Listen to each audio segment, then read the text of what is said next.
Good morning, everyone. Mississippi has had state-funded pre-K for 10 years now. Pre-K is still not a requirement, but early learning collaboratives have allowed many districts to offer it. And school leaders say getting that early start is one of the keys to success for students.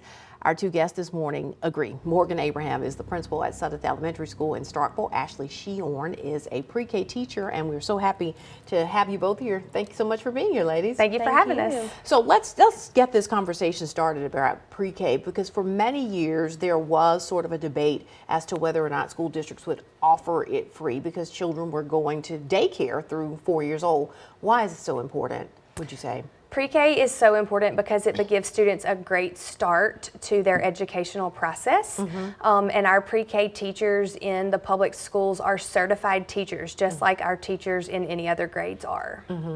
Let's go inside of a pre-K classroom. Ashley, what are kids doing in your classroom? Playing all the time. We play in centers, a lot of hands-on learning, singing, poems. They play with manipulatives. We have science center, math center, reading center, and so it's preparing them for kindergarten. So play is really a big part of learning, and people think, well, Yes. I don't send my kids to school to play, but that's how they learn those great social skills and pick up just cues on ways to behave, right? Right. When they're playing in our classrooms, they're learning social skills, behavior.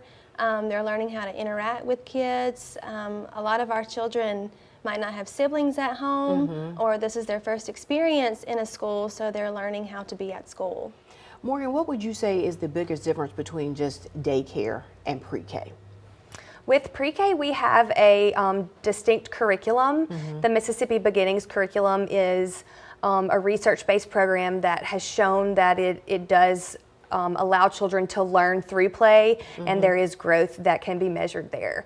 So that specific curriculum that our teachers are teaching and that the students are learning and growing with. We're going to talk in a few moments about how parents who have the soon-to-be 4-year-olds can register for pre-K. But what are some things that you expect children to already be doing when they get to pre-K? Simple things like being able to dress themselves, wash their hands when they go to the restroom, and maybe putting on their jackets. Lots of self-care skills. What would anything you would add to that? Not really.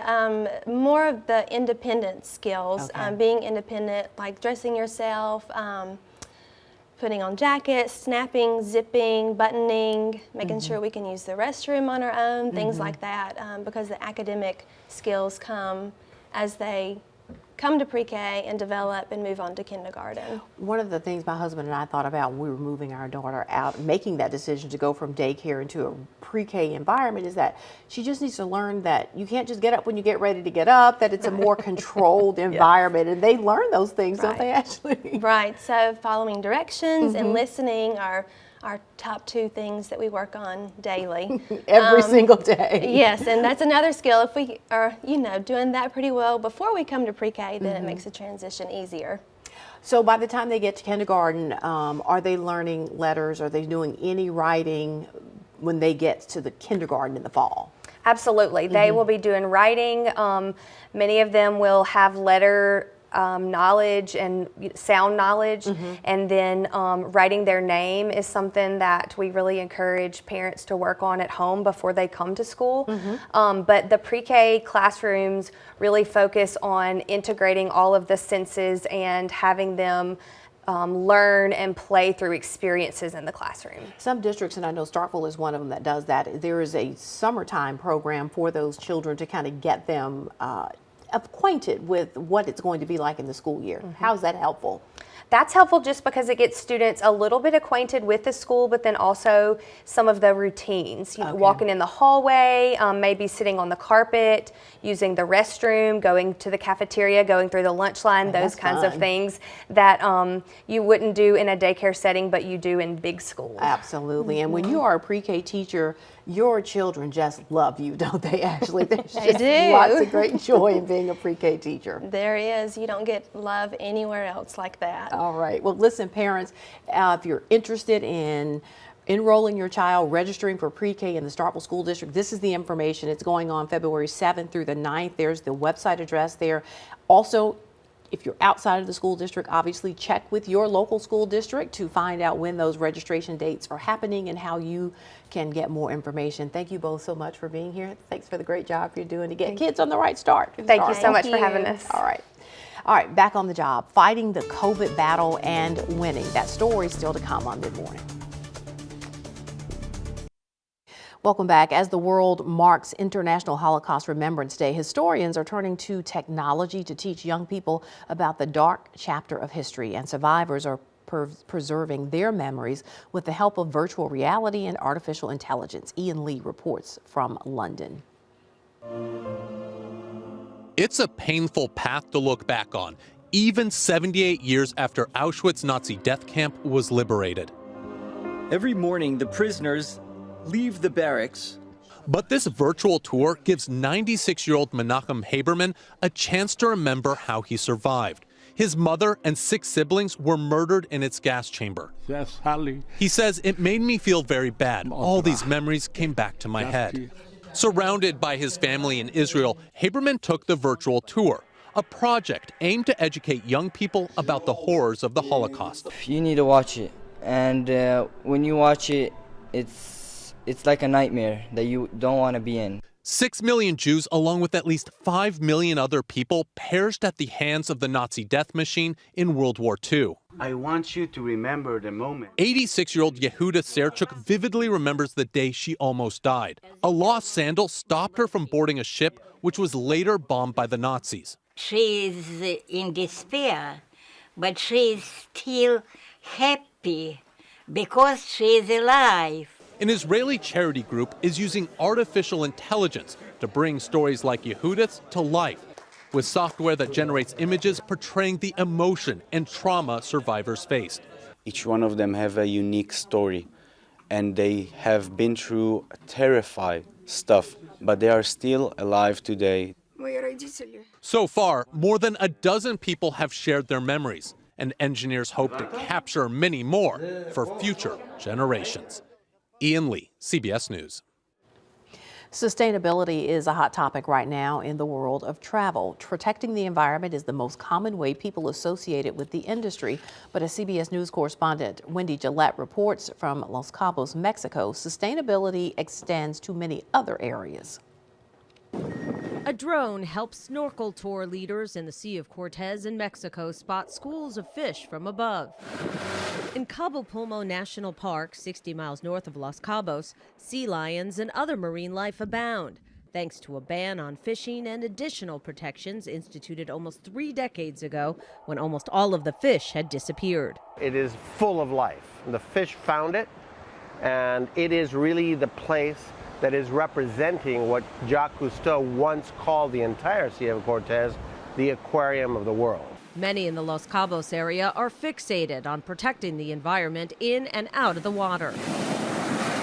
In front of Grand Velas Resort, a beach cleaner and employees routinely sweep the sand, removing debris. When you walk on a beach in Los Cabos, you see a clear blue color on the ocean and clean brown sand. That's how we want to keep it. We stayed at Grand Velas and Hotel El Ganzo for special rates, where art residencies and a community center are part of the sustainability initiatives. I think it's not just a matter of giving back to the community, it's a matter of giving back something to the world. Sustainability is so important here. The Los Cabos Tourism Board has devised 10 rules for responsible tourists, including shopping at local businesses and not bargaining with owners. When you are making a sustainable impact in the community, you are helping to advance in the quality of life that everyone has. Laurence Jobaget recently visited Los Cabos with her family from Lexington, Kentucky. I've seen that actually in the shops in Cabos. They just give like paper bags, which was quite interesting. A new survey from Expedia finds 90% of consumers are now looking for sustainable options when traveling. Wendy Gillette, CBS News, Los Cabos, Mexico. A Texas firefighter is back on the job after facing the battle of his life and the family he inspired along the way. Omar Villafranca reports. Joe Selecki of the Irving, Texas Fire Department is back on the job after a 4-alarm fight with COVID-19. He ended up in the emergency room in August of 2021. And pulmonologist comes in and says, Joe, you either elect to go on a ventilator or you pass out and I put you on a ventilator. The virus left the towering 6'5", 280-pound strongman with pneumonia in both lungs. He endured a weeks-long medically induced coma and lost more than 100 pounds. You went from a mountain of a man to a hill. Yeah, I was basically skin, bones, and organs. But what Joe didn't lose was his fighting spirit. He spent months in physical therapy, regaining strength and learning to walk again. This is just the opportunity to set an even better example for my kids, to be like, look, you know, if you set your mind to anything, you can achieve it. It took more than 500 grueling days, but the 36-year-old is finally back on the fire truck. What was one thing when you got back on that you were like, yeah, I missed this part? All of it. All of it? Every last bit of it. He's not at full strength, but his crew says Joe's back serving his community 100%. Omar Villafranca, CBS News, Irving, Texas. One of the nation's most valuable water resources is getting sold off to investors. So what does that mean for the people who live along the Colorado River? That story is ahead. Welcome back. This week marks the federal deadline for 7 western states to provide plans to reduce the amount of water they take from the dwindling Colorado River, which supplies 40 million people. Historic drought fueled by climate change and overuse of the river has drained its reservoirs to record lows. That is turning water in the West into a hot commodity. In partnership with the Weather Channel, senior national and environmental correspondent Ben Tracy shows us how Wall Street now sees dollar signs in the drought.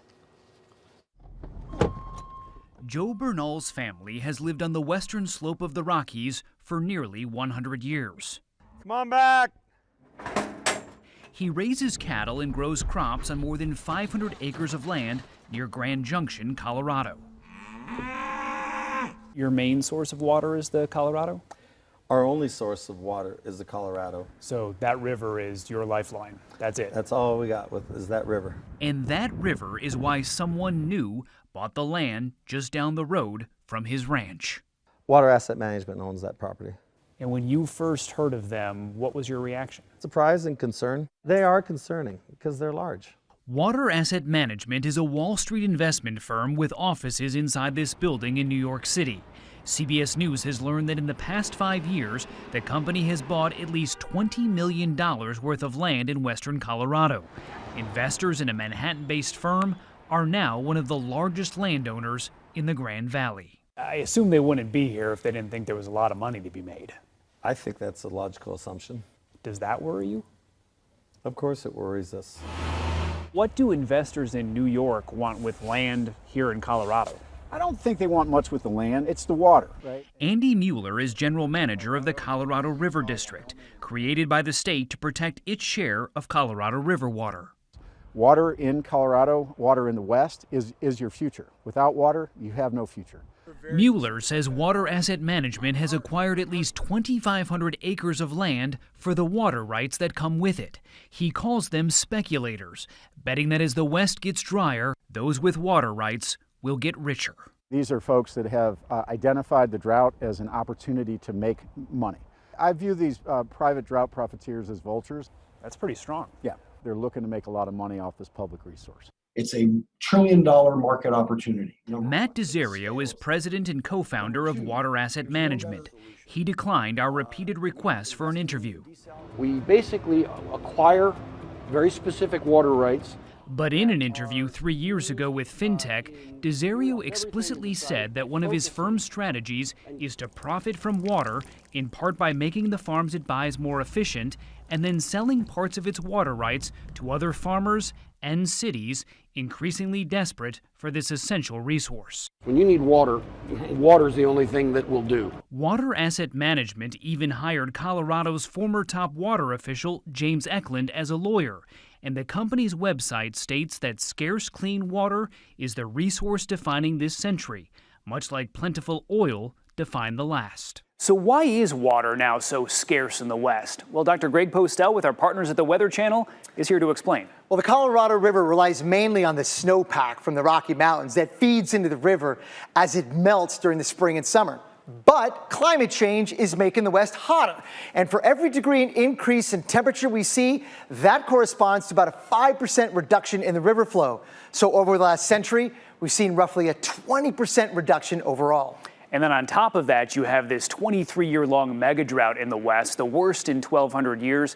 And there's also overuse of this river by a lot of Western states. Yeah, that's right. And it's taken a toll on the nation's largest reservoirs. Lake Mead in Nevada and Lake Powell in Arizona, they're at about 25% of their combined full capacity. And there are real fears that this crucial water supply for the West is on the brink of disaster. And that is a problem for people all over the West, including ranchers high in the Colorado Rockies. All right, who wins this one? Rancher Carrie Donovan is a former Colorado state senator.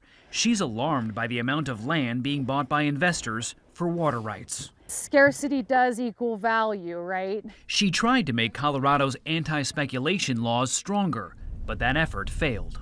Colorado has pretty strong laws on this. You can't move water out of state. You have to use it for a beneficial use. So how do they make money on this? They'll probably make money because the state will be forced to create a system that doesn't exist right now to allow more flexibility in how a water right is used. So these private investors may not be buying this under the rules that exist today, but this might be a long-term play. Yeah, I think you're exactly right. In fact, if you look at their website, they even present it as such. As the arid West gets more desperate, the federal government is expected to make sure the taps keep flowing in cities including Denver, Las Vegas, Phoenix, and Los Angeles. Congress recently allocated $4 billion in drought funding that can be used to pay farmers to fallow their land and not use their water. Some western states, including Colorado, are also considering payment plans. And those dollars get pretty big pretty fast. And if you're sitting on water rights, that's just free money. Yeah, I mean, who's going to benefit most from a fallowing concept? An investment firm that's not too concerned if the ground that they own is farmed or ranched. So whose land is this? Water Asset Management. And now this rancher's future is tied to Wall Street. Some of the land Joe Bernal now farms is leased to him by Water Asset Management. So what kind of landlord have they been? So far, so good. But he says ranchers here in the Grand Valley are keeping an eye on their new neighbors from New York.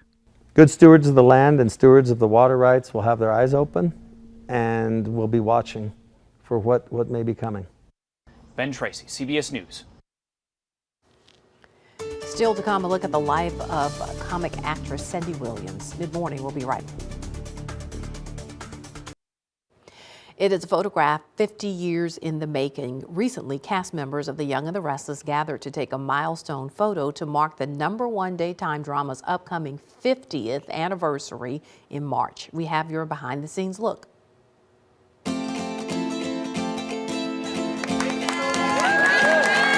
It's a huge celebration. I mean, we're taking another cast photo, but it's not like any other ever. It's the 50th anniversary of The Young and the Restless. What is so special about this day is you never see the entire cast together. It's like a high school reunion because our show is an enormous cast. I mean, that's a pretty great looking group. These are my friends. At the end of the day, we love each other so much. Seeing everybody in one spot, you realize what a big family you're a part of. It's kind of a moment in time of what's going on The Young and the Restless, and this is the 50th year, so it makes it even that much more special. The 50th anniversary, wow. I remember the 25th. To know that I've been there through 4 decades of these, it's an extraordinary experience. Never mind that we're all kind of dusted off and looking our very best. It's unbelievable to have this much companionship and years of watching each other grow. They've watched me grow up, I think, and I've watched them grow up. You never get to see everyone, so this is the time where we get to bond. Everyone on certain shows say theirs is the best, but ours is the best. I mean, half a century of bringing joy to people's lives is a great thing to celebrate. This is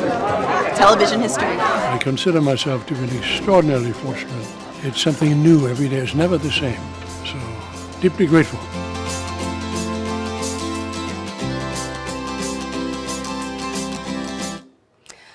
Cindy Williams, who played Shirley on the 70s and 80s classic sitcom Laverne and Shirley, has died at the age of 75. David Beckno looks back at her career. 5, 6, 7, 8, Schlemiel, Schlemazel, Hassenpfeffer Incorporated. They were just two blue-collar girls roaming together while working the grind at a Milwaukee bottling factory. Cindy Williams played the more buttoned-up Shirley to Penny Marshall's cavalier Laverne. It's dynamite. That good, huh? They had their own special brand of that slapstick humor. With the exception of Lucille Ball and Carol Burnett, women were rarely seen doing physical comedy. Shirley was known for her one-liners, and Cindy Williams delivered them with perfect timing. I'm going to be cold as ice. Is anyone sitting here? Nobody but you, mister. Before becoming Shirley, Williams spent the first half of the 70s in feature films, like George Lucas's American Graffiti. That's where she danced with Ron Howard. I had to practically throw myself at you. Sunday, Monday, happy days. It was Howard's hit sitcom Happy Days that would bring Laverne and Shirley to life as a spinoff, even surpassing Happy Days in the primetime ratings. Marshall died in 2018, and even after their show ended in 1983, she and Williams remain close friends. You have a history with each other that you don't have. I mean, it's very unique. And she's like a witness to my life. Sometimes I don't want her to be. Well, I didn't want to be a witness, and I objected to some of your life. Jump! Laverne and Shirley back together again. David Beckno, CBS News. Love that show. All right, we'll be right back to wrap things up. All right, stay connected with us. We'd love to hear from you. We'll see you back here tomorrow.